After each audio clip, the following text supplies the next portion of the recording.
अस्सलाम वालेकुम my dear student. उम्मीद करता हूँ आप सब ठीक होंगे और जहाँ भी होंगे खुश होंगे। तो आज जो हम पढ़ने जा रहे हैं वो है operation, vapour pressure and boiling point. These are the physical properties of liquids. हम चूंकि लिक्विड का चैप्टर शुरू कर चुके हैं क्लास 11 से अकॉर्डिंग टू आवर एमडीके 2025 है सिलेबस के मुताबिक हम। और आज जो हम डिलीवर करने जा रहे हैं वो हमारा लेक्चर 04 है। लेक्चर 03 में हम हाइड्रोजन बॉन्डिंग की बात कर चुके हैं आपके साथ। तो चलो शुरुआत करते हैं वो ऑपरेशन की कि ऑपरेशन क्या होता है, फिर इसके बाद वेपर प्रेशर और फिर बॉइलिंग पॉइंट की बात करेंगे। ऑपरेशन क्या होता है? इसकी सिंपल डिफिनेशन हम यूँ लिखते हैं कि the conversion the conversion of liquid into its vapor phase at any temperature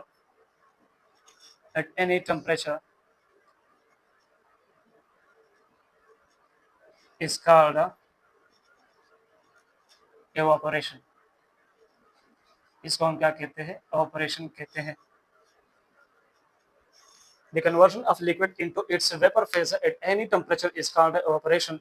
मतलब ये है कि हमारे पास evaporation रूम टेम्परेचर पर भी हो सकता है। evaporation तब भी हो सकता है जब हम किसी कंटेनर में रखे गए लिक्विड को हीट प्रोवाइड करते हैं, तब भी हमारे पास evaporation होता है। और अगर हमारे पास लिक्विड रूम टेम्परेचर पर रखी गई है तो तब भी evaporation के चांसेस हो सकते हैं। फॉर एग्जांपल हमारे पास एक कंटेनर है, ये हमारे पास क्या है? एक कंटेनर है और इस कंटेनर में मेरे पास कुछ लिक्विड्स हैं। ये देख लें, हमारे पास ये लिक्विड के मॉलिक्यूल इसमें पड़े हैं। लिक्विड के मॉलिक्यूल के बीच इतना डिस्टेंस नहीं होता, लेकिन हम डिलिबरेटली इतना ही डिस्टेंस देते हैं ताकि हमें एक कंसेप्ट समझ में आ जाए। तो जरा देख ले, हर मॉलिक्यूल के पास कुछ ना कुछ काइनेटिक एनर्जी होती है according to kinetic molecular theory. और इस काइनेटिक एनर्जी के थ्रू वो इधर उधर मूवमेंट करता है हर एक मॉलिक्यूल। तो जब वो किसी दूसरे मॉलिक्यूल के साथ कोलाइड करता है यानी कोलिजन करता है तो उसमें ये काइनेटिक एनर्जी ट्रांसफर होती है। तो जो मॉलिक्यूल जितना ज्यादा कोलाइड हो जाता है दूसरे मॉलिक्यूल से तो इनकी काइनेटिक एनर्जी सबसे ज्यादा हो जाती है। और जिन मॉलिक्यूल की काइनेटिक एनर्जी ज्यादा हो जाती है तो वो राह फरार इख्तियार करने के लिए सरफेस पर आ जाते हैं। जो भी मॉलिक्यूल बहुत ज्यादा काइनेटिक एनर्जी गेन कर लेता है तो वो सरफेस की तरफ आता है। जो भी मॉलिक्यूल्स नीचे बल्क से बहुत ज्यादा एनर्जी गेन करके आता है तो वो सरफेस तक आ जाता है। अब सरफेस के बाद जब इसको मजीद भी काइनेटिक एनर्जी मिलती है with the help of collision by other molecules, तो वो क्या कर जाते हैं? सरफेस को छोड़कर ऊपर एटमॉस्फेयर में आ जाते हैं और इसी तरह हमारे पास वो गैस का शक्ल इख्तियार कर लेते हैं। लेकिन लिक्विड से जब गैस बनती है तो इसको हम क्या कहते हैं? वेपर्स कहते हैं। अब ये हमारे पास वेपर्स बन गए। तो और ये क्या था? ये हमारे पास एक लिक्विड था और ये इनका वेपर से। So the conversion of a liquid into its vapour state, this is called evaporation. इसको हम क्या कहते हैं? एवापोरेशन कहते हैं। सिंपल सा कंसेप्ट है। The conversion of liquid the conversion of a liquid into its vapor state at any temperature is called a vapor evaporation। अब जरा देख लीजिए 25 डिग्री सेंटीग्रेड यानी रूम टेम्परेचर पर भी पॉसिबल है, ये 25 डिग्री 27 पर भी पॉसिबल है, 50 पर भी पॉसिबल है। कोई भी टेम्परेचर हो हमारे पास evaporation की चांसेस हो सकते हैं अगर उनको इतनी काइनेटिक एनर्जी मिल जाए तो वो सरफेस तक आ सके और सरफेस से आगे एस्केप कर सके, तो इस टेम्परेचर पर हमारे पास evaporation पॉसिबल है।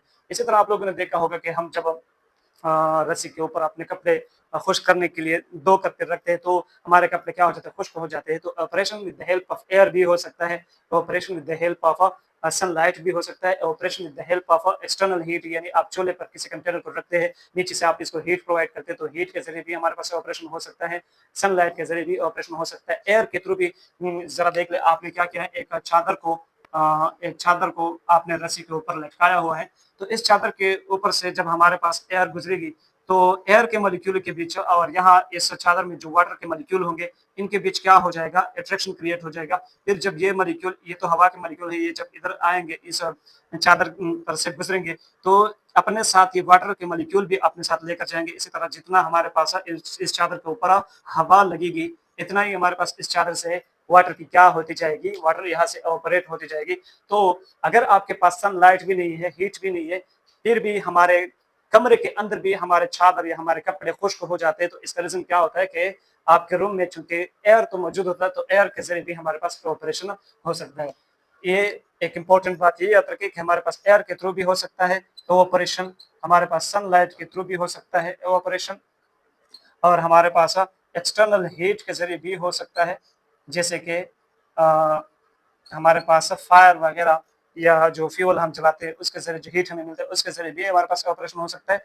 और ये जो होता है ये स्पॉन्टेनियस भी हो सकता है, खुद ब खुद, यानी रूम टेम्परेचर पर जो अपना टेम्परेचर होता है किसी लिक्विड का उसके थ्रू भी हमारे पास ऑपरेशन हो सकता है। एक और पॉइंट ये याद रखें कि ये जो ऑपरेशन है, operation is a surface phenomena. ये एक सरफेस फिनोमेना है, ये सरफेस पर होता है, बल्क ऑफ लिक्विड में ये नहीं होता। फॉर एग्जांपल आपके पास एक कंटेनर है, तो इस कंटेनर में हमारे पास लिक्विड के मॉलिक्यूल मौजूद है। एक लिक्विड का मॉलिक्यूल यहाँ पर है और एक लिक्विड का मॉलिक्यूल मैं लेट्स सपोज यहाँ पर रखता हूँ। तो ये वाला लिक्विड का मॉलिक्यूल जो है इसको हम कहते हैं बल्क मॉलिक्यूल्स, ये बल्क में मौजूद है, और इसको हम कहते हैं सरफेस वाला मॉलिक्यूल। इसी ही लिक्विड का ये सरफेस का मॉलिक्यूल है और इसी ही लिक्विड का ये मॉलिक्यूल बल्क में मौजूद है, यानी जो तह में मौजूद होता है। तो ये वाला मॉलिक्यूल जो है ये इधर से भी किसी मॉलिक्यूल ने अट्रैक्ट किया हुआ है, इधर से भी किसी मॉलिक्यूल ने अट्रैक्ट किया हुआ है, इधर से भी किसी मॉलिक्यूल ने अट्रैक्ट किया हुआ है, इधर से भी, यानी हर तरफ से इसके ऊपर अट्रैक्शन हो रही है। हर तरफ से ये वाला मॉलिक्यूल क्या हो रहा है, अट्रैक्ट हो रहा है। जबकि ये मॉलिक्यूल जो है ये नीचे से भी अट्रैक्ट हो रहा है, लेफ्ट और राइट से भी मॉलिक्यूल की वजह से अट्रैक्ट हो रहा है। लेकिन ऊपर ये वाला एरिया देख ले तो यहाँ से इसको कोई फोर्स ऑफ अट्रैक्शन नहीं मिल रहा, यानी यहाँ से इसको अगर हम देख ले तो इसके कंपैरिजन में ये वाले मॉलिक्यूल जो सरफेस के मॉलिक्यूल है ये कम फोर्स ऑफ अट्रैक्शन को फेस कर रहे हैं, इनको फोर्स ऑफ अट्रैक्शन कम मिल रहे हैं, जबकि इसको फोर्स ऑफ अट्रैक्शन अराउंडिंग मॉलिक्यूल से क्या हो रहा है, सराउंडिंग मॉलिक्यूल से ज्यादा मिल रहा है। तो ये वाला मॉलिक्यूल ऑपरेशन के लिए फ्री नहीं है, ये ऑपरेट नहीं होगा, जबकि ये वाला मॉलिक्यूल क्या हो जाएगा, ऑपरेट कर सकेगा। इसके कंपैरिजन में ये वाला मॉलिक्यूल हमारे पास क्या कर सकता है, ऑपरेट कर सकता है। तो इस वजह से हम कहते हैं कि जो मॉलिक्यूल सरफेस पर मौजूद होते हैं वो क्या कर सकते हैं, वो ऑपरेट कर सकते हैं, जबकि जो मॉलिक्यूल बल्क में मौजूद होते हैं वो ऑपरेट नहीं कर सकते। तो एक रीजन ये है सरफेस मॉलिक्यूल के लिए कि ये जो सरफेस मॉलिक्यूल होते हैं ये क्या कर सकते हैं, face low force of attraction. एक तो ये रीजन है कि सरफेस मॉलिक्यूल ऑपरेट क्यों करते हैं, तो वन रीजन ये है कि ये फेस करते हैं यानी सामना करते हैं लो फोर्स ऑफ अट्रैक्शन का। दूसरी बात ये कि अगर ये सरफेस तक आ चुका है ये मॉलिक्यूल, तो इसका मतलब ये है कि having a high kinetic energy, कि इनके पास काइनेटिक एनर्जी क्या है, ज्यादा है। तो ज्यादा काइनेटिक एनर्जी की वजह से और कम फोर्स ऑफ अट्रैक्शन की वजह से हमारे पास सरफेस के मॉलिक्यूल जो है वो ऑपरेट कर सकते हैं, जबकि बल्क वाले मॉलिक्यूल्स ऑपरेट नहीं कर सकते। इसलिए आप लोग लिखेंगे कि operation is a surface phenomena not a bulk phenomena. हमारे पास ऑपरेशन सिर्फ सरफेस पर ही होगा। उम्मीद करता हूं कि आपको ऑपरेशन का समझ आ चुका होगा। अब हम चलते हैं, कुछ फैक्टर्स है जिसकी वजह से हमारा ऑपरेशन इफेक्ट हो सकता है, यानी उन फैक्टर्स की वजह से हमारा ऑपरेशन ज्यादा भी हो सकता है, कम भी हो सकता है। तो उन फैक्टर्स को अब हम डिस्कस करने वाले हैं कि वो कौन से फैक्टर्स हैं। तो उनमें है हमारे पास नंबर वन जो फैक्टर है वो है हमारे पास सरफेस एरिया। आप लोग लिखेंगे फैक्टर्स अफेक्टिंग ऑपरेशन, उनमें से नंबर 1 जो है वो हमारे पास क्या है, सरफेस एरिया है। तो जरा देख ले, मेरे पास एक कंटेनर ये वाला है और इसमें मेरे पास क्या मौजूद है, एक लिक्विड मौजूद है, लेट्स सपोज मैं कहता हूँ वाटर, और एक कंटेनर ये है, इसमें भी मेरे पास लिक्विड मौजूद है, और वो लिक्विड कौन सा है, वाटर। लिक्विड आप सेम लेंगे, अगर आप सरफेस की कंपैरिजन करते हैं तो आप लिक्विड को सेम लेंगे। लेट्स सपोज मैं कहता हूं कि यहाँ पर कितने मॉलिक्यूल है लिक्विड के, 1 2 3 4 5 6 7, और यहाँ पर कितने 1 2 3 4 5 6 7 8 9 10 11। सरफेस एरिया ज्यादा है तो सरफेस मॉलिक्यूल ज्यादा है, सरफेस मॉलिक्यूल ज्यादा है तो ये वाला मॉलिक्यूल भी ऑपरेट होगा, ये वाला भी ऑपरेट होगा, ये वाला 1 2 3 4 5 6 7 8 9 10, और इसी तरह हमारे पास टोटल कितने 11 मॉलिक्यूल्स ऑपरेट कर जाएंगे, 11 molecules at a time operate करेंगे। यानी अगर 1 सेकंड में तो यहाँ पर 11 मॉलिक्यूल्स पर सेकंड ऑपरेट होंगे, तो यहाँ पर कितने ऑपरेट होंगे, 1 2 3 4 5 6 7 मॉलिक्यूल्स यहाँ पर क्या होंगे, ऑपरेट होंगे। तो यहाँ पर कितने मॉलिक्यूल ऑपरेट होंगे, 7 मॉलिक्यूल्स पर सेकेंड ऑपरेट होंगे। इसका मतलब ये है अगर मैं इसको कह दूं ये कंटेनर नंबर 1 है और ये कंटेनर नंबर 2 है, तो surface area of a container number 1 is greater than a surface area of a container number 2, and that's why the operation of a second container is greater than the operation of a first container। तो अगर surface area ज्यादा है तो operation ज्यादा होगा। अगर surface area कम है तो ऑपरेशन भी कम होगा। इसका मतलब ये है कि एवापोरेशन यानी ई और सरफेस एरिया यानी एस ए के बीच डायरेक्ट रिलेशनशिप है। डायरेक्ट, ये दोनों आपस में डायरेक्टली प्रोपोर्शन से, अगर सरफेस एरिया ज्यादा होगा तो ऑपरेशन भी ज्यादा होगा, सरफेस एरिया कम होगा तो ऑपरेशन भी कम होगा। दूसरा जो हमारे पास फैक्टर है वो क्या है, inter molecular forces. Inter molecular forces, तो इंटरमोलिकुलर फोर्सेस में के बारे में आप लोग पढ़ चुके हैं लेक्चर नंबर 2 और लेक्चर नंबर 3। इसी चैप्टर के लेक्चर नंबर 2 और लेक्चर नंबर 3 में हमारे पास इंटरमोलिकुलर फोर्सेस हम पढ़ चुके हैं। कुछ इंटरमोलिकुलर फोर्सेस स्ट्रांग होते हैं और कुछ वीक होते हैं। तो वो लिक्विड, लेट सपोज मेरे पास एक लिक्विड है ए, ये एक लिक्विड ए है और इसी कंटेनर में मेरे पास एक और लिक्विड है, यानी एक दूसरा कंटेनर है with the same surface area, और इसमें मेरे पास एक यानी लिक्विड है बी। अगर मैं आपसे कह दूं कि दी intermolecular forces of A is greater than intermolecular forces of B, यानी बी के मॉलिक्यूल के बीच जो इंटरमोलिकुलर फोर्स है वो वीक है, वो क्या है, वीक इंटरमोलिकुलर फोर्स है। और ए के मॉलिक्यूल के बीच जो इंटरमोलिकुलर फोर्स है वो क्या है, स्ट्रांग है। स्ट्रांग है इस वजह से मैंने इसको सॉलिड लाइन से शो किया, और ये वीक है इसलिए मैंने इसको डॉटेड लाइन से शो किया। तो जिन मॉलिक्यूल के बीच फोर्स ऑफ अट्रैक्शन होगा, दोनों के मैं कितना टेम्परेचर देता हूँ, सपोज 50 डिग्री सेंटीग्रेड टेम्परेचर, इनको भी 50 डिग्री सेंटीग्रेड टेम्परेचर देता हूँ। तो इस इंटरमोलिकुलर फोर्स को तोड़ने में हमें बहुत ज्यादा टाइम लगेगा, और इस इंटरमोलिकुलर फोर्स को तोड़ने में हमें बहुत कम वक्त लगेगा। तो लेट सपोज कि ये वाले मॉलिक्यूल, अगर ये वाले मॉलिक्यूल हमारे पास 10 मॉलिक्यूल पर सेकंड क्या हो रहे हैं, एवापोरेट हो रहे हैं, तो ये वाले मॉलिक्यूल कितने ऑपरेट होंगे, 20 मॉलिक्यूल पर सेकंड क्या हो जाएंगे, एवापोरेट हो जाएंगे, क्योंकि इनके बीच फोर्स ऑफ अट्रैक्शन क्या है, कम है, और इनके बीच फोर्स ऑफ अट्रैक्शन ज्यादा है। तो अगर इंटरमोलिकुलर फोर्स स्ट्रांग है तो ऑपरेशन क्या होगा, कम होगा, और अगर इंटरमोलिकुलर फोर्स वीक है तो ऑपरेशन क्या होगा, ज्यादा होगा। इसलिए तो हम कहते हैं कि हमारे पास जो वाटर है, वाटर का एवापोरेशन कम होता है। हमारे पास ऑक्टेन भी हमारे पास एक लिक्विड है, जिसको हम पेट्रोल भी कह सकते हैं या गैसोलीन भी कह सकते हैं। तो इनका एवापोरेशन ज्यादा होता है वाटर से, क्योंकि वाटर में हमारे पास कौन सा बॉन्ड होता है, हाइड्रोजन बॉन्ड, और ये स्ट्रांग इंटरमोलिकुलर फोर्सेस है, और इसमें वीक वंडरवाल फोर्सेस होते हैं। आपको पता है कि ऑक्टेन जो है इसमें हमारे पास fifth type of van der Waals forces exist करता है। कौन सा वाला, ion sorry instantaneous dipole induced dipole interaction और लंदन डिस्पर्शन फोर्सेस होते हैं 10 में। तो ये काफी वीक फोर्सेस ऑफ अट्रैक्शन होते हैं। इस वजह से इनके मॉलिक्यूल के बीच अगर फोर्स ऑफ अट्रैक्शन कम है तो ये बहुत ज्यादा ऑपरेट करेगा, और अगर इनके बीच इंटरमोलिकुलर फोर्स स्ट्रांग है तो ये ऑपरेशन कम करेगा। इसलिए हम कहते हैं कि पानी का जो ऑपरेशन है वो ऑक्टेन से कम है। और इसका अगर आप लोग प्रैक्टिकल एग्जांपल देख ले तो हमने पानी को किसी ग्लास में भी लिया, हम पानी को किसी बाल्टी में भी ले सकते, किसी सागले में भी ले सकते, मतलब एक बड़े सरफेस वाले पॉट में ले सकते हैं। लेकिन पेट्रोल को हम अक्सर बोतल में ही रखते हैं, कभी हमने किसी जाम में या गिलास में पेट्रोल को नहीं लिया हुआ है एक जगह से दूसरी जगह, क्योंकि हमें पता होता है कि पेट्रोल बहुत तेजी के साथ ऑपरेट करता है। और वो क्यों तेजी के साथ ऑपरेट करते हैं, क्योंकि इनके बीच इंटरमोलिकुलर फोर्स क्या होता है, वीक होता है। अब हम चलते हैं तीसरी फैक्टर की तरफ, और वो क्या है हमारे पास, टेम्परेचर। टेम्परेचर जो है आपको पता है, according to kinetic molecular theory के temperature is directly proportional to kinetic energy. अब अगर आप किसी लिक्विड के लिए टेम्परेचर को बढ़ाएंगे तो उनकी काइनेटिक एनर्जी ज्यादा हो जाएगी। काइनेटिक एनर्जी ज्यादा होगी तो कोलिजन ज्यादा होगा। कोलिजन क्या हो जाएगा, ज्यादा हो जाएगा। मॉलिक्यूल के पास बहुत ज्यादा काइनेटिक एनर्जी आएगी तो वो बहुत तेजी के साथ इधर उधर घूमेंगे, यानी जाएंगे, मूवमेंट करेंगे, तो इनका कोलिजन ज्यादा होगा। कोलिजन ज्यादा होगा तो मॉलिक्यूल बहुत ज्यादा, यानी सरफेस मॉलिक्यूल बहुत ज्यादा हो जाएंगे। सरफेस वाले मॉलिक्यूल्स की कंसंट्रेशन क्या हो जाएगी, ज्यादा हो जाएगी, क्योंकि आपके बहुत सारे मॉलिक्यूल के पास बहुत ज्यादा एनर्जी आ जाएगी, और वो बहुत सारे मॉलिक्यूल हमारे पास सरफेस की तरफ आ जाएंगे। तो सरफेस मॉलिक्यूल की कंसंट्रेशन क्या हो जाएगी, ज्यादा हो जाएगी। और सरफेस मॉलिक्यूल ज्यादा होंगे तो हमारे पास एवापोरेशन भी क्या हो जाएगा, ज्यादा हो जाएगा।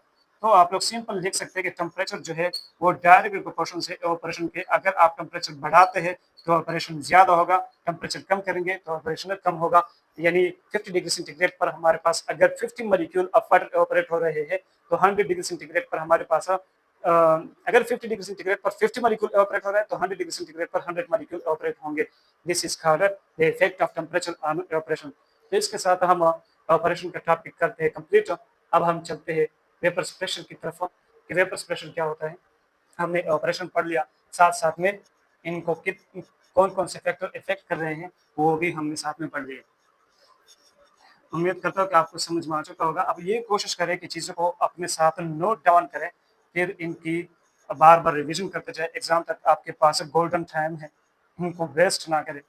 अगर आपके पास कोई भी टॉपिक नहीं है तो आप ओल्ड टॉपिक को रिवाइज करते जाए, ये आपको हेल्प देगा ज़रूर। आप वेट ना करें कि मुझे नया लेक्चर मिलेगा तो मैं इसको देखूंगा। अगर आपके पास नया लेक्चर नहीं है तो आप ओल्ड लेक्चर्स की रिवीजन करते जाए। इस टाइम में हम इंशाल्लाह कॉन्स्टेंटली लगे हुए हैं आपको हर दिन एक नया लेक्चर देने के लिए। अब हम चलते हैं वेपर प्रेशर की तरफ। वेपर प्रेशर क्या होता है? वेपर प्रेशर, इसको हम पहले एक एग्जांपल के थ्रू समझने की कोशिश करते हैं। लेट्स सपोज मेरे पास ये एक कंटेनर है और हम लिक्विड लेते हैं। कौन सा लिक्विड लेते हैं? वाटर का लिक्विड लेते हैं। कौन सा? वाटर का लिक्विड। और आपको पता है कि वेपर प्रेशर जो है इसको हम एक क्लोज कंटेनर में ही डिस्कस कर सकते हैं। वेपर प्रेशर हम ओपन कंटेनर में डिस्कस नहीं कर सकते। ये एक कंडीशन है कि वेपर प्रेशर को हम कहाँ पर डिस्कस कर सकते हैं? क्लोज कंटेनर में, ओपन कंटेनर में नहीं कर सकते। तो ज़रा देख लें कि यहाँ लेट सपोज मेरे पास ये वाटर है और ये किस स्टेट में है? लिक्विड के स्टेट में है। और यहाँ मैं लेट सपोज कहता हूँ कि इनके 1000 मॉलिक्यूल हैं। कितने? 1000 मॉलिक्यूल सपोज करते हैं सिर्फ। अब यहाँ जो इनके सरफेस वाले मॉलिक्यूल हैं, मैं क्या कर रहा हूँ? इनको हीट दे रहा हूँ। इस वाटर को मैं क्या कर रहा हूँ? हीट दे रहा हूँ। तो जब मैं हीट दूंगा तो यहाँ से कुछ मॉलिक्यूल्स क्या करेंगे? एवापोरेट कर जाएंगे। इस प्रोसेस को मैं क्या कहता हूँ? एवापोरेशन। एवापोरेशन कहता हूँ, या इस प्रोसेस को हम कह सकते हैं फॉरवर्ड रिएक्शन। इस प्रोसेस को हम फॉरवर्ड रिएक्शन भी कह सकते हैं और एवापोरेशन भी कह सकते हैं।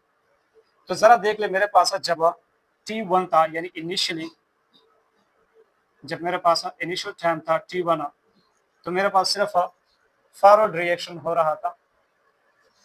फॉरवर्ड रिएक्शन शुरू हुआ, बैकवर्ड रिएक्शन अभी नहीं हो रहा है क्योंकि मेरे पास प्रोडक्ट की कंसंट्रेशन बहुत कम है। अभी मेरे पास प्रोडक्ट की इतनी कंसंट्रेशन नहीं है कि वो आपस में कोलिजन शुरू करे। और मैं लिखता हूँ बहुत कम इनके मॉलिक्यूल कि वो आपस में कोलिजन शुरू करे और वो बैकवर्ड रिएक्शन शुरू करे। अभी मेरे पास फॉरवर्ड रिएक्शन सिर्फ होगा, बैकवर्ड रिएक्शन अभी शुरू नहीं हुआ है। तो हीट कंटिन्यूसली हम प्रोवाइड कर रहे हैं तो ऑपरेशन का हमारे पास सिर्फ इस वक्त यानी फॉरवर्ड रिएक्शन होगा।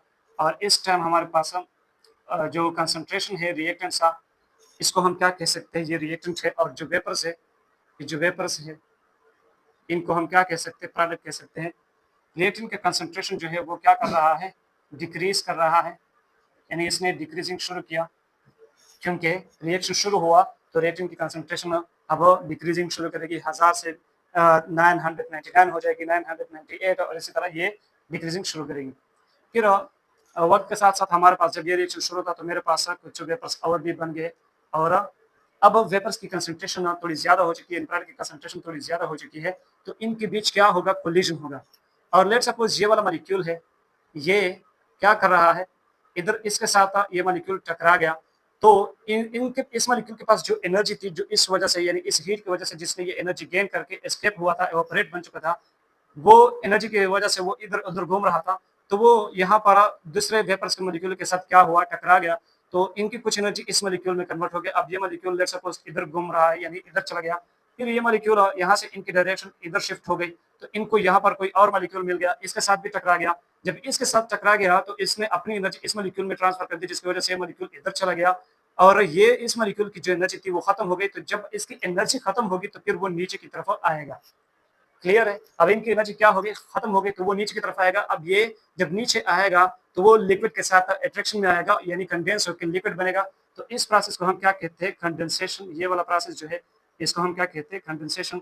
इसी तरह दूसरा मॉलिक्यूल भी नीचे आएगा, तीसरा भी आएगा और बहुत सारे मॉलिक्यूल नीचे आना शुरू करेंगे। इसको हम कहते हैं बैकवर्ड रिएक्शन। इसको हम बैकवर्ड रिएक्शन भी कह सकते हैं। तो अब यानी जब हमने टाइम 2 पर देखा तो मेरे पास फॉरवर्ड रिएक्शन भी था, यानी हमारे पास फॉरवर्ड रिएक्शन भी हो रहा था एंड बैकवर्ड रिएक्शन भी हो रहा था। हमारे पास फॉरवर्ड रिएक्शन भी हो रहा था और बैकवर्ड रिएक्शन भी साथ साथ में हो रहा था। लेकिन इस टाइम पर हमारे पास जो स्पीड ऑफ फॉरवर्ड रिएक्शन था वो बहुत ज्यादा था स्पीड ऑफ बैकवर्ड रिएक्शन से। आर एफ का मतलब है रेट ऑफ फॉरवर्ड रिएक्शन और आर बी का मतलब है rate of backward reaction. Rate किसी कहते हैं स्पीड। तो इस टाइम पर हमारे पास स्पीड ऑफ फॉरवर्ड रिएक्शन जो है वो बहुत ज्यादा है, क्योंकि अभी हमारे पास रिएक्शन की कंसंट्रेशन बहुत ज्यादा है और प्रोडक्ट की कंसंट्रेशन इतनी ज्यादा नहीं है कि वो बहुत तेजी के साथ आपस में कोलिजन करके वो कंडेंस होकर नीचे आ जाए।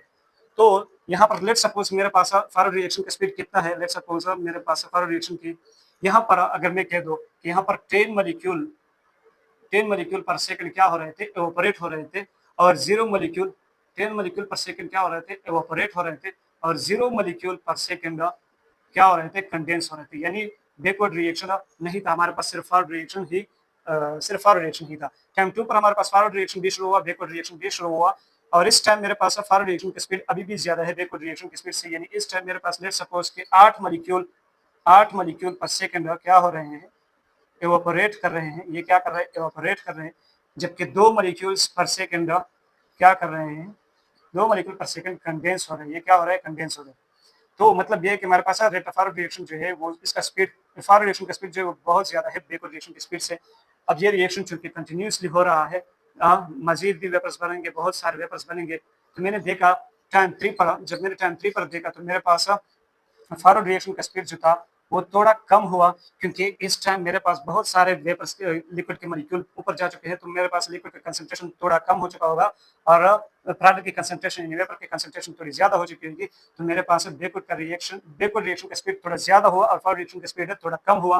यानी कितना कम हुआ कि लेट्स सपोज कि मेरे पास 6 मॉलिक्यूल पर सेकंड इवोपोरेट हो रहे थे, 6 मॉलिक्यूल पर सेकंड इवोपोरेट हो रहे थे, जबकि 4 मॉलिक्यूल पर सेकंड क्या हो रहे थे, कंडेंस हो रहे थे। ये क्या हो रहे थे, कंडेंस हो रहे थे। अभी भी हमारे पास फॉरवर्ड रिएक्शन का स्पीड क्या है, बैकवर्ड रिएक्शन की स्पीड से ज्यादा है, लेकिन इस टाइम वाले से, यानी जब हमने T2 पर देखा था, इस टाइम से अब फॉरवर्ड रिएक्शन का स्पीड कम हो चुका है और बैकवर्ड रिएक्शन का स्पीड ज्यादा हो चुका है, क्योंकि इस टाइम मेरे पास प्रोडक्ट की कंसंट्रेशन थोड़ी क्या थी, कम थी, और इस टाइम पर हमारे पास प्रोडक्ट की कंसंट्रेशन थोड़ी ज्यादा हो चुकी है। अब जरा देख ले T1 पर, T2 पर और T3 पर हर टाइम हमारे पास रिएक्शन की कंसंट्रेशन कम हो रही है और प्रोडक्ट की कंसंट्रेशन ज्यादा हो रही है, तभी तो हमारे पास फॉरवर्ड रिएक्शन का स्पीड कम हो रहा है और बैकवर्ड रिएक्शन का स्पीड ज्यादा हो रहा है। लेट सपोज अब ये रिएक्शन अभी भी हो रहा है, यानी ये स्टॉप तो नहीं हुआ है, मेरे पास और भी रिएक्टेंट्स ऊपर जाएंगे प्रोडक्ट से, यानी वेपर्स बनाएंगे, और वेपर्स ज्यादा बनेंगे तो बहुत ज्यादा कंडेंसेशन होगा। तो लेट सपोज कि जब मेरे T4 पर देखा, टाइम 4 पर जब मेरे पास टाइम 4 का, तो आर एफ बराबर हो गया आर बी के, यानी रेट ऑफ फॉरवर्ड रिएक्शन बराबर हुआ रेट ऑफ बैकवर्ड रिएक्शन के। मतलब क्या है कि मेरे पास 5 मॉलिक्यूल पर सेकंड एवोपरेट हो रहे थे और 5 मॉलिक्यूल्स पर सेकंड क्या हो रहे थे, कंडेंस हो रहे थे। क्लियर है। इस टाइम मेरे पास फॉरवर्ड रिएक्शन का स्पीड बराबर हो चुका है बैकवर्ड रिएक्शन के। ये हम सपोज करते हैं, प्रैक्टिकली हम एक्सपेरिमेंट नहीं कर रहे, लेकिन हम ये कहते हैं कि T1 पर ये कंडीशन थी, T2 पर ये था, T3 पर ये था, और T4 पर मेरे पास एक ये वाला कंडीशन अचीव्ड हुआ। अब जरा देख ले, लेट सपोज कि जब मेरे पास ये वाला कंडीशन आ गया, तो इस टाइम पर मेरे पास लेट सपोज रिएक्टेंट की कंसंट्रेशन कितनी थी, लेट सपोज मेरे पास रिएक्टेंट के 700 मॉलिक्यूल बाकी रह गए थे। कितने मॉलिक्यूल रह गए थे, 700। और लेट सपोज के प्रोडक्ट के कितने मॉलिक्यूल बन चुके थे, 300, क्योंकि टोटल कितने थे, 100 मॉलिक्यूल से वाटर थे, 700 लिक्विड में है और 300 का क्या बन चुका है, वेपर्स बन चुके हैं। अब अगर आर एफ बराबर हो चुका है आर बी के, यानी 5 मॉलिक्यूल अगर लिक्विड से वेपर्स बन रहे हैं, तो 5 मॉलिक्यूल क्या हो रहा है, कंडेंस भी हो रहा है, यानी वेपर से। अगर 5 मॉलिक्यूल इधर से इधर आ रहे हैं, तो 5 मॉलिक्यूल इधर से उधर जा रहा है, यानी अगर 5 मॉलिक्यूल लिक्विड से वेपर बन रहे हैं, तो फिर 5 मॉलिक्यूल वेपर से लिक्विड बन रहे हैं पर सेकंड। यहाँ पर भी 5 मॉलिक्यूल पर सेकंड क्या हो रहा है, कंडेंस हो रहा है। तो लेट सपोज कि यहाँ से 5 मॉलिक्यूल आ गए, 305 बन गए, तो फिर क्या हुआ कि ये 5 मॉलिक्यूल वापस चले गए, फिर ये 300 बच गए, यहाँ पर थोड़ी कमी आ गई थी, 695 रह गए और ये 305 बन गए। तो उसी ही टाइम पर हमारे पास क्या हुआ कि यहाँ से 5 मॉलिक्यूल चले गए, तो ये फिर से 700 हो गए और ये 300 हो गए। अब जब ये वाला कंडीशन होगा, तो इसके बाद हमारे पास रिएक्टेंट की कंसंट्रेशन एंड प्रोडक्ट की कंसंट्रेशन क्या हो जाएगी, कांस्टेंट हो जाएगी। हमारे पास रिएक्टेंट और प्रोडक्ट की कंसंट्रेशन क्या हो जाएगी, कांस्टेंट हो जाएगी। यानी इक्वल की बात नहीं करते कि इक्वल हो जाएगी, हो सकता है कि इक्वल भी हो जाए जब ये वाला कंडीशन आ जाए। इस टाइम पर हमारे पास ऐसा भी हो सकता है कि रिएक्टेंट की कंसंट्रेशन और प्रोडक्ट की कंसंट्रेशन बराबर हो जाए। ऐसा भी हो सकता है कि रिएक्टेंट की कंसंट्रेशन अभी बहुत ज्यादा हो, प्रोडक्ट की कंसंट्रेशन अभी बहुत कम हो, कि मेरे पास ये वाला कंडीशन आ जाए। ऐसा भी हो सकता है कि रिएक्टेंट की कंसंट्रेशन बहुत कम रह चुकी हो और प्रोडक्ट की कंसंट्रेशन बहुत ज्यादा बढ़ चुकी हो और तब ये वाला कंडीशन आ जाए। इन 3 चांसेस में कुछ भी हो सकता है, लेकिन हम कहेंगे डेफिनिशन में ये कहेंगे कि eight the time of this condition हमारे पास रिएक्शन प्रोडक्ट की कंसंट्रेशन क्या हो जाती है, कांस्टेंट हो जाती है। इक्वल की बात नहीं करेंगे, इक्वल हो सकता है लेकिन जरूरी नहीं कि इक्वल हो, क्योंकि यहाँ पर देख सकते हैं हमारे पास ये वाला कंडीशन आ चुका है, लेकिन अभी भी मेरे पास रिएक्शन की कंसंट्रेशन इक्वल नहीं है। अच्छा, और जब हमारे पास आर एफ बराबर हो जाता है आर बी के, तो इस कंडीशन को हम कहते हैं इक्विलिब्रियम। इसको हम क्या कहते हैं, इक्विलिब्रियम।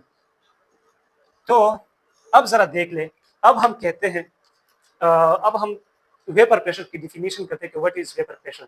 आप लोग क्या करें, इस प्रोसेस को सब नोट कर दें और इसको समझें, फिर मैं आपको वेपर प्रेशर की डिफिनीशन करवाता हूँ कि व्हाट इज वेपर प्रेशर।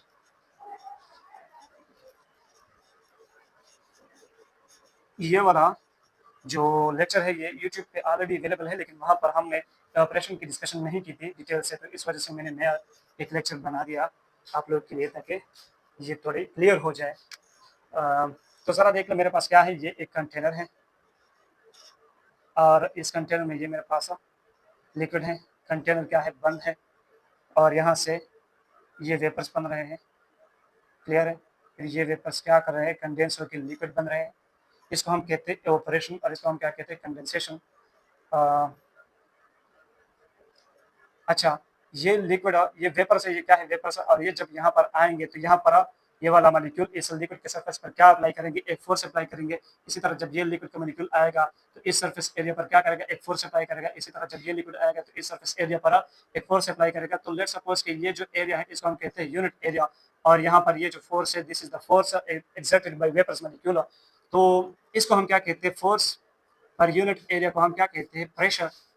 और ये प्रेशर कौन अप्लाई कर रहा है, वेपर से अप्लाई कर रहा है। This pressure is known as, यहाँ पर ये जो प्रेशर है इस प्रेशर को हम कहते हैं वेपर प्रेशर। तो आप लोग डिफाइन कर सकते हैं कि the pressure exerted by vapors molecules on the surface of its liquid is called vapour pressure. इसको हम क्या कहते हैं, वेपर प्रेशर कहते हैं। लेकिन कौन सा, the vapour pressure, the pressure exerted by vapours molecules on the surface of its liquid at the time of equilibrium, at the time of equilibrium, at the time of equilibrium. जब मेरे पास कौन सा time achieve हो जाए, equilibrium, यानी जब हमारे पास rate of evaporation बराबर हो जाए रेट ऑफ कंडेंसेशन के, तो इस वक्त जो हमारे पास, लेट्स सपोज यहाँ पर मेरे पास क्या हो चुका है, रेट ऑफ ऑपरेशन और रेट ऑफ कंडेंसेशन क्या हो चुकी है, बराबर हो चुकी है। 5 मॉलिक्यूल पर सेकंड ऑपरेशन हो रहा है और 5 मॉलिक्यूल पर सेकंड कंडेंसेशन हो रहा है। तो इस वक्त वेपर से जो प्रेशर अप्लाई कर रहे हैं लिक्विड के सरफेस पर, इस प्रेशर को हम क्या कहते हैं, वेपर प्रेशर। इस प्रेशर को हम क्या कहते हैं, वेपर प्रेशर। उम्मीद करता हूँ आपको वेपर प्रेशर की अच्छी तरह समझ आ चुकी होगी। तो ये इससे पहले वाला जो हम पूरा डिस्कशन कर चुके हैं वो इक्विलिब्रियम को समझने के लिए कर चुके हैं, क्योंकि यहाँ इस डेफिनेशन में हम पढ़ते हैं कि the pressure exerted by vapours molecule on its liquid surface at the time of equilibrium is called vapour pressure. हर वक्त जो प्रेशर अप्लाई करेगा उसको हम वेपर प्रेशर नहीं कहेंगे। वो सिर्फ प्रेशर तो होता है लेकिन वेपर प्रेशर नहीं होता, यानी उसको हम वेपर प्रेशर नहीं कहते। वो वाला प्रेशर जो वेपर्स लगा रहे हैं लिक्विड के सरफेस पर किस टाइम पर, eight the time of equilibrium, तो इसको हम क्या कहेंगे, वेपर प्रेशर। अच्छा, अब वेपर प्रेशर के लिए कुछ फैक्टर्स है। इसमें फैक्टर नंबर 1 जो है वो क्या है, टेम्परेचर।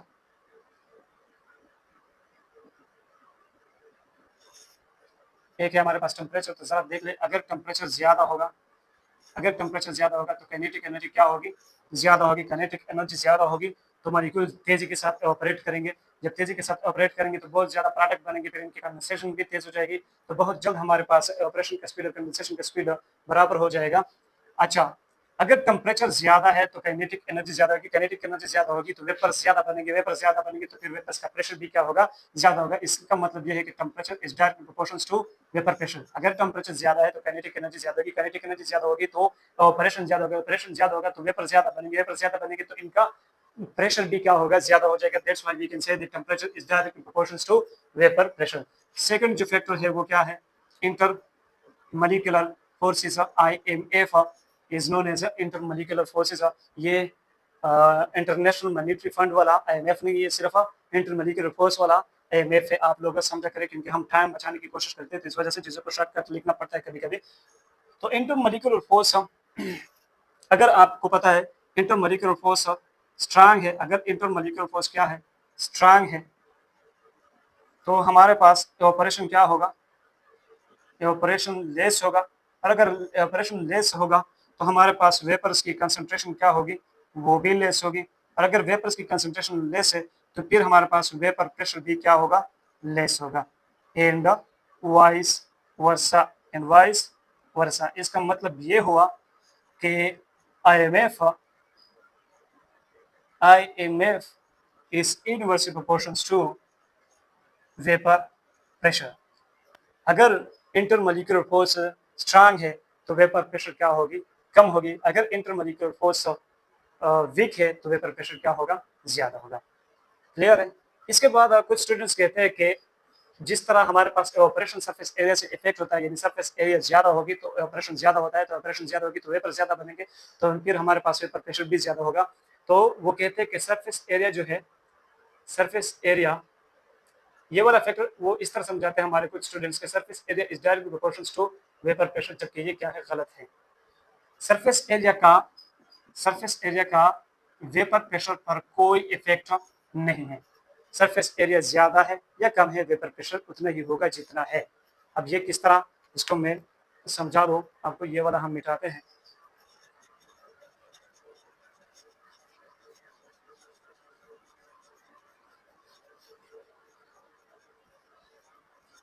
जरा देख ले, हम कहते हैं कि प्रेशर क्या होता है, व्हाट इज प्रेशर।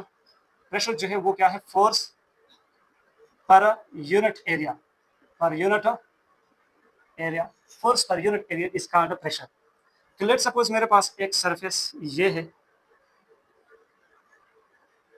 ये एक सरफेस एरिया है और इसको हम कहते हैं 1 metre square area, 1 metre square area let suppose.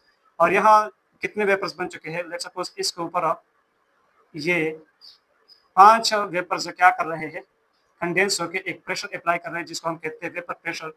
और ये कितना है, 5 मॉलिक्यूल का वेपर प्रेशर है इस 1 मीटर स्क्वायर एरिया पर। और 1 मीटर स्क्वायर एरिया हमारे पास क्या है, एक यूनिट एरिया। ये क्या है, एक यूनिट एरिया है। यहाँ पर ये लिक्विड जो है ये वाटर की है, किसकी है, वाटर की है। तो 1 मीटर स्क्वायर एरिया पर ये 5 मॉलिक्यूल लेट सपोज कितना प्रेशर अप्लाई कर रहे हैं, ये 4 मॉलिक्यूल्स जो है ये कितना प्रेशर अप्लाई कर रहे हैं, लेट सपोज कि 4 न्यूटन पर मीटर स्क्वायर प्रेशर ये अप्लाई कर रहे हैं। कितना, 4 न्यूटन पर metre square.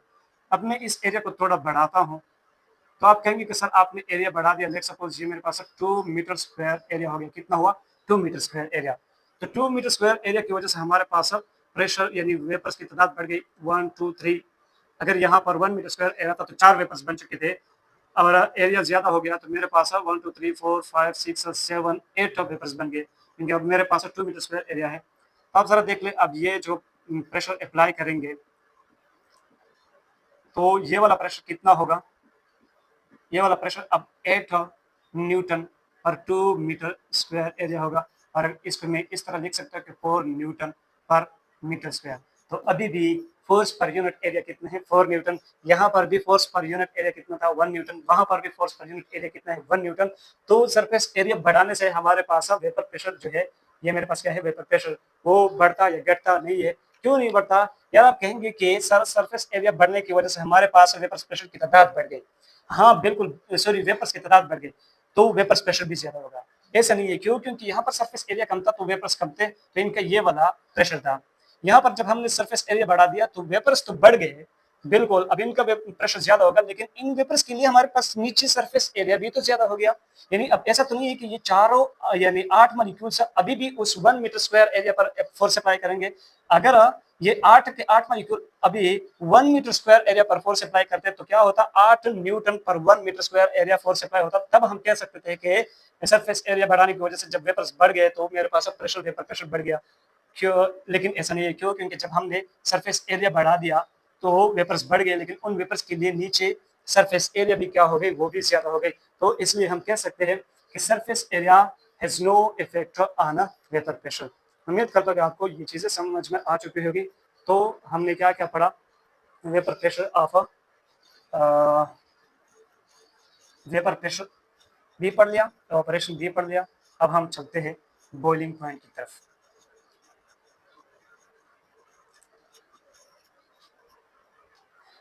Boiling point, boiling point क्या होता है?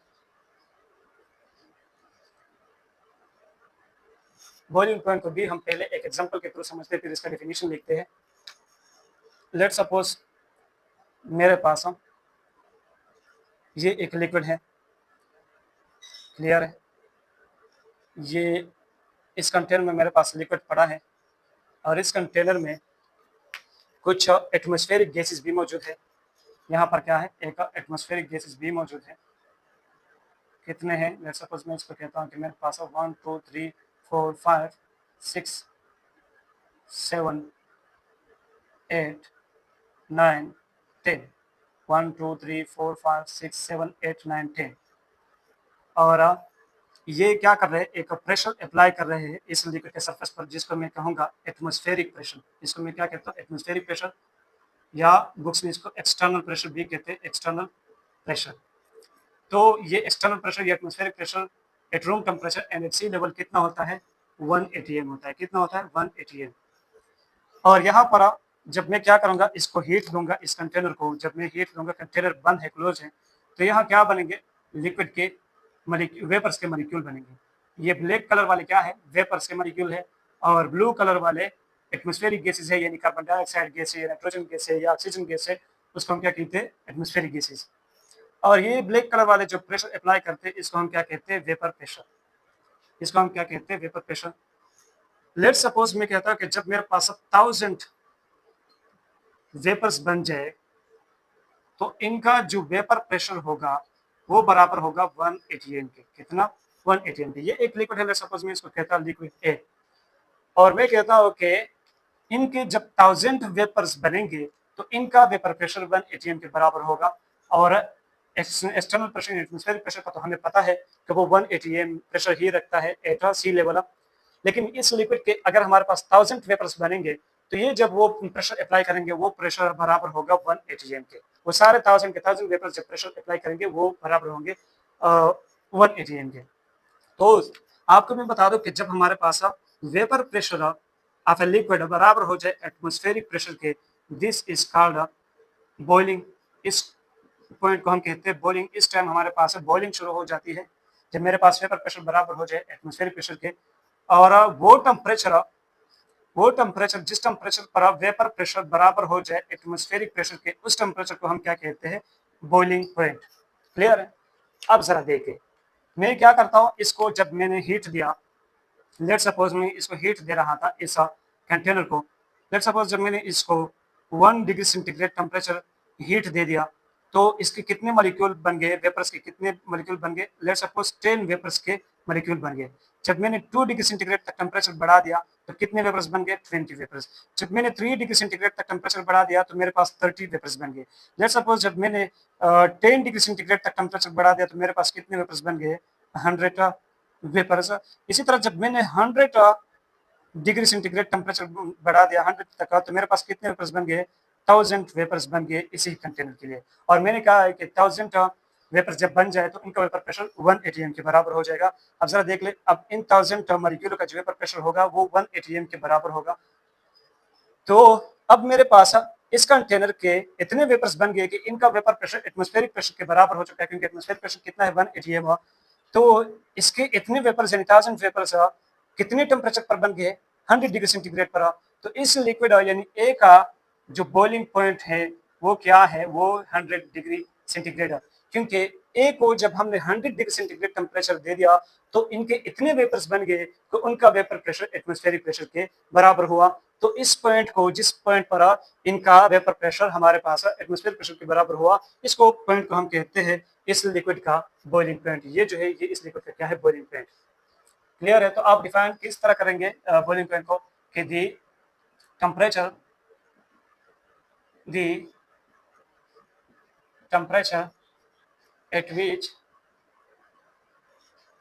the vapor pressure of a liquid becomes equal to the atmospheric pressure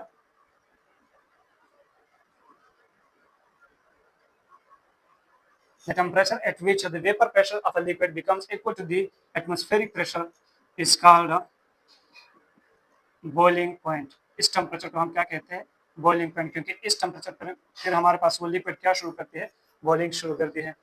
या इससे भी आप नहीं कह सकते कि चूंकि इस टेम्परेचर पर हमारे पास बॉइलिंग शुरू होती है इस वजह से हम इसको बॉइलिंग पॉइंट कहते हैं। नहीं, इस टेम्परेचर पर बॉइलिंग शुरू होगा, लेकिन इस वजह से हम नहीं कहते। हम इस वजह से कहते हैं कि जब जिस टेम्परेचर पर हमारे पास वेपर प्रेशर एटमॉस्फेरिक प्रेशर के बराबर हो जाते हैं उस टेम्परेचर को हम कहते हैं बॉइलिंग पॉइंट।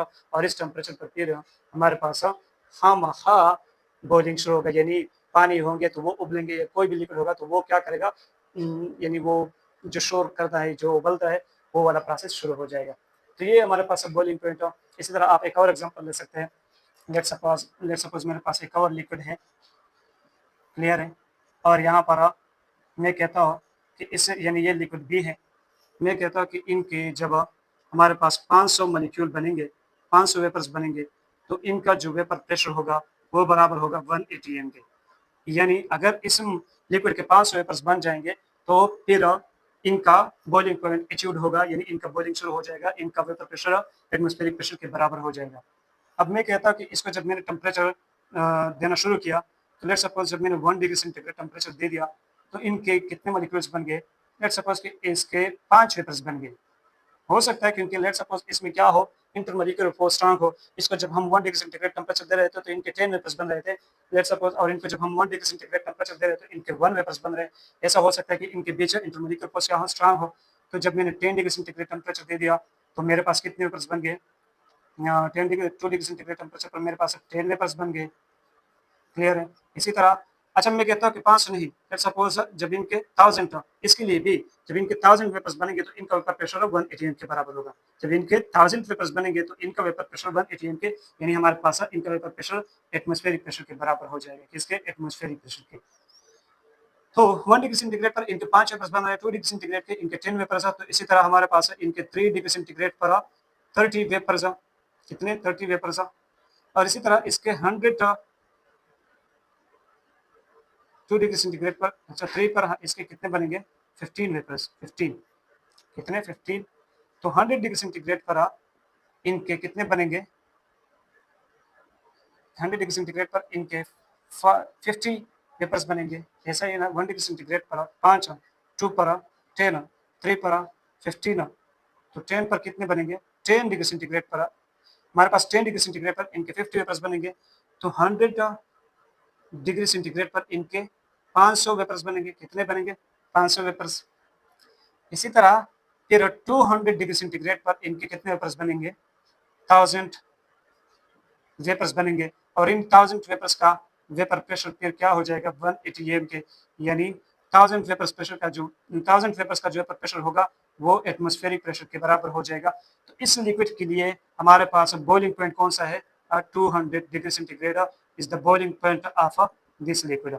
तो किसी लिक्विड का बॉइलिंग पॉइंट कम हो सकता है, किसी का ज्यादा हो सकता है, डिपेंड करता है factors which affect the nature of which effects boiling point. हमारे पास कुछ फैक्टर्स है, अब वो हम डिस्कस करते हैं कि ये किस तरह होता है कि इस लिक्विड का बॉइलिंग पॉइंट कम है और इस लिक्विड का बॉइलिंग पॉइंट ज्यादा है। तो ये कुछ फैक्टर्स होते हैं जो कि बॉइलिंग पॉइंट को इफेक्ट कर सकता है। चेक कर रहा था कि हमारा माइक कंटिन्यू है या स्टॉप हो चुका है।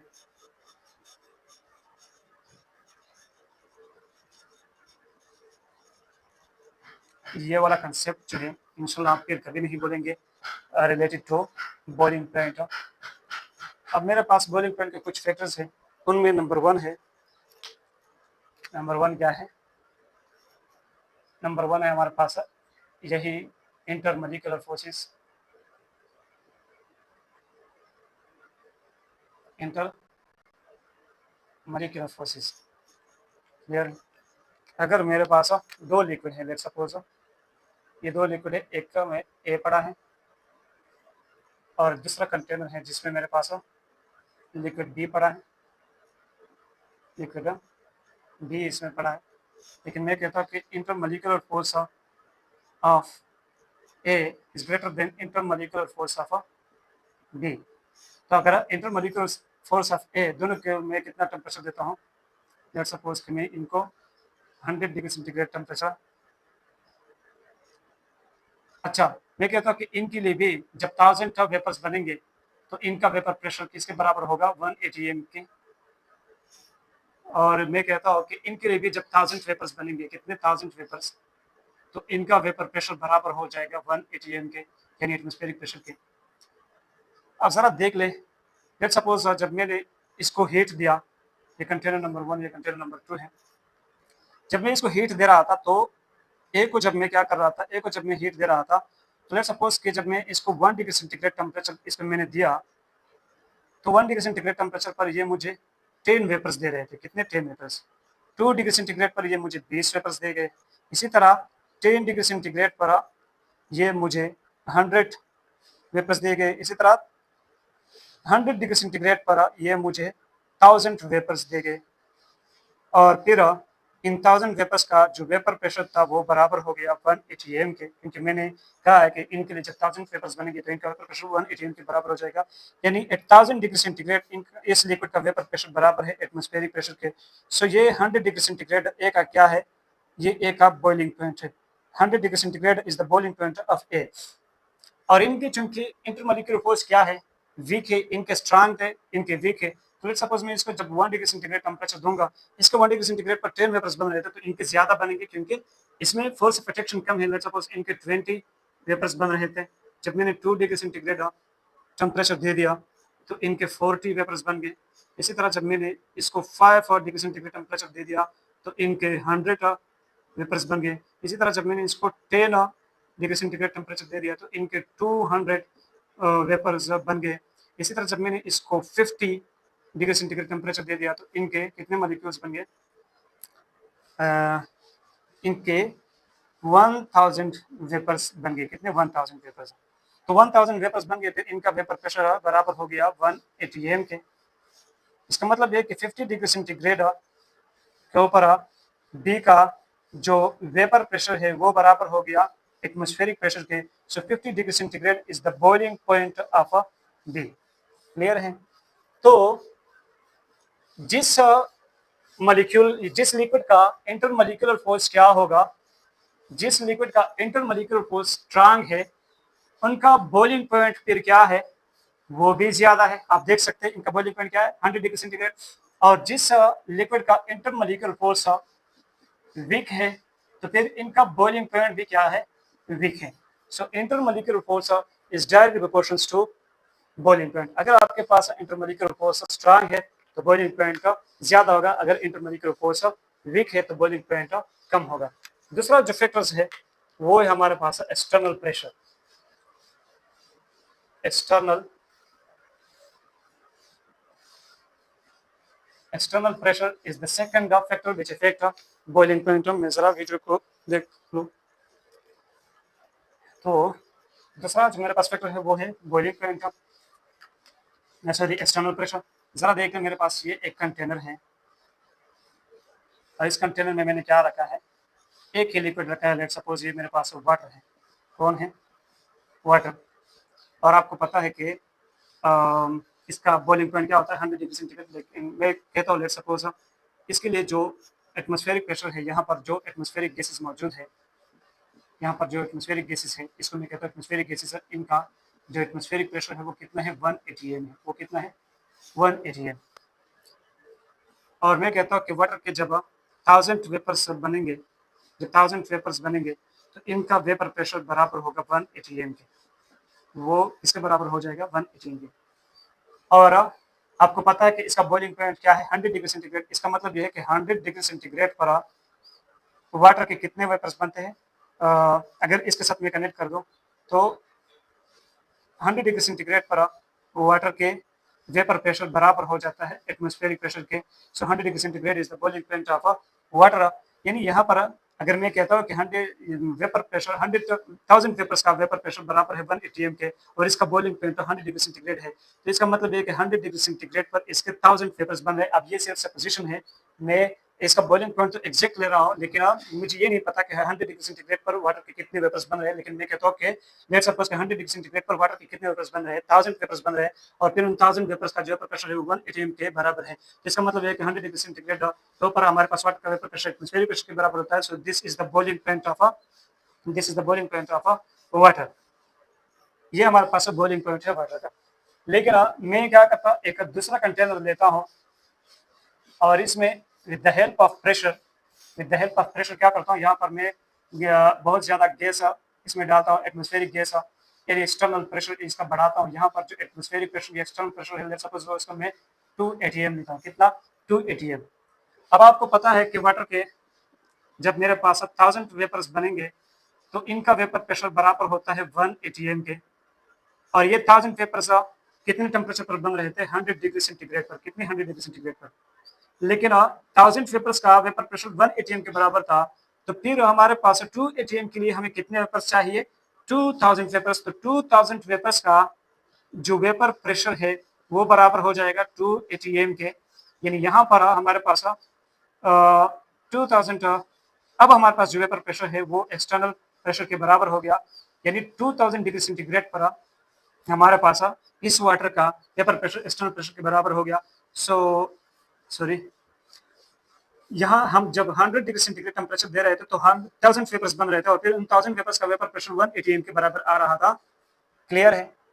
अब चूंकि हमारे पास एक्सटर्नल प्रेशर ज्यादा हो चुका है, 2 atm हो, तो 2 atm तक पहुंचने के लिए हमें 2000 वेपर्स चाहिए। अगर 1 atm प्रेशर तक हमें 1000 वेपर्स चाहिए, तो 2 atm प्रेशर तक पहुंचने के लिए हमें 2000 वेपर्स चाहिए होंगे। और अगर 1000 वेपर्स बनाने के लिए हमें 100 डिग्री सेंटीग्रेड टेम्परेचर जरूरी है, तो फिर 2000 वेपर्स बनाने के लिए हमें फिर 200 डिग्री सेंटीग्रेड टेम्परेचर चाहिए होगा।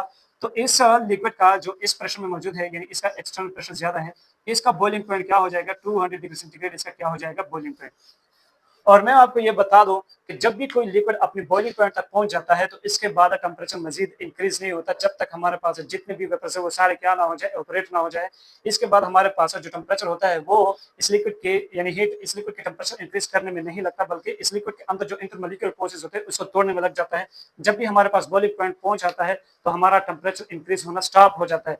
तो जरा देख ले, यहाँ पर मेरे पास पहले टेम्परेचर बढ़ रहा था, लेकिन 100 डिग्री सेंटीग्रेड तक जब टेम्परेचर बढ़ चुका तो मेरे पास 1000 वेपर्स बन गए, फिर इनका वेपर प्रेशर 1 atm के बराबर हो गया, यानी हमारे पास वेपर प्रेशर हमारे एटमॉस्फेरिक प्रेशर के बराबर हो गया, ये एक्सटर्नल प्रेशर के बराबर हो गया। तो ये हमारे पास बॉइलिंग पॉइंट अचीव हो गया। इसके बाद हम जितना भी हीट दे रहे थे ये वाटर 100 डिग्री सेंटीग्रेड से ज्यादा गर्म नहीं हो रही थी।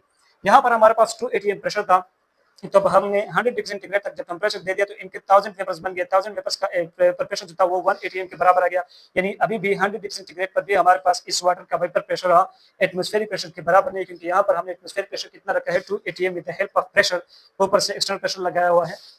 तो जब हमने 200 डिग्री सेंटीग्रेड तक टेम्परेचर बढ़ा दिया तो तब हमारे पास 2000 वेपर्स बन गए, और फिर उनका वेपर प्रेशर 2 atm के बराबर थी, यानी इस अब हमारे पास 200 डिग्री सेंटीग्रेड पर हमारे पास वेपर प्रेशर एटमॉस्फेरिक प्रेशर के बराबर हो चुका है। अब जरा देख ले, इस वाटर का टेम्परेचर 100 डिग्री सेंटीग्रेड से मजीद ज्यादा नहीं होगा, और इस वाटर का टेम्परेचर 200 डिग्री सेंटीग्रेड से मजीद ज्यादा नहीं होगा, जब तक ये पानी मुकम्मल खत्म ना हो जाए, और जब तक ये पानी मुकम्मल खत्म ना हो जाए। तो यही प्रिंसिपल होता है जब हम गोश्त को या दाल को या छोले वगैरह को हम सॉफ्ट करने के लिए रखते हैं, तो कुकर प्रेशर जो होता है वो हमें क्या करता है? हेल्प करता है हमारे फ्यूल बचाने के लिए भी और वक्त बचाने के लिए भी। कुकर प्रेशर में हमारी गोश्त या दाल या छोले बहुत जल्दी से सॉफ्ट हो जाती है, जबकि ओपन कंटेनर में हमारे पास गोश्त या दाल या छोले जल्दी सॉफ्ट नहीं होती। क्यों? क्योंकि यहाँ पर हमारे पास जब ओपन कंटेनर होता है या उसमें प्रेशर इतना ज्यादा नहीं होता, तो वहां पर हमारे पास एटमॉस्फेरिक प्रेशर 1 atm के बराबर होता है, नॉर्मल प्रेशर होता है।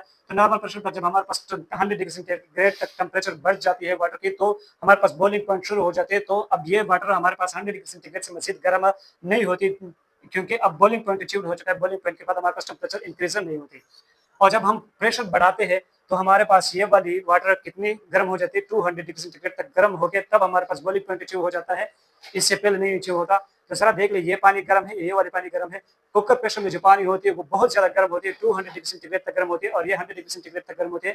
तो यहाँ पर हीट बहुत ज्यादा होती है, और जितना ज्यादा हीट होता है उतना ज्यादा हमारे पास गोश्त में, यानी वहाँ पर प्रोटीन्स होते हैं, उनमें फिर बॉन्ड ब्रेक करने में हमें बहुत ज्यादा हेल्प मिलता है, और यहाँ बॉन्ड ब्रेक करने में हमें हेल्प कम मिलते है। तब यहाँ पर बहुत ज्यादा वक्त लगता है चीजों को सॉफ्ट करने में, और यहाँ हमें बहुत कम वक्त लगता है चीजों को सॉफ्ट करने में, यानी यहाँ पर गोश्त बहुत ज़्यादा टाइम में सॉफ्ट हो जाती है और यहाँ गोश्त बहुत कम वक़्त में क्या हो जाती है, सॉफ्ट हो जाती है। तो ये था हमारे पास आज operation vapour pressure in boiling point के बारे में कंसेप्ट। उम्मीद करता हूँ कि आपको बहुत अच्छी तरह समझ में आ चुका होगा और आपसे भी ये उम्मीद करता हूँ कि आप लोग अपनी मेहनत जारी रखेंगे।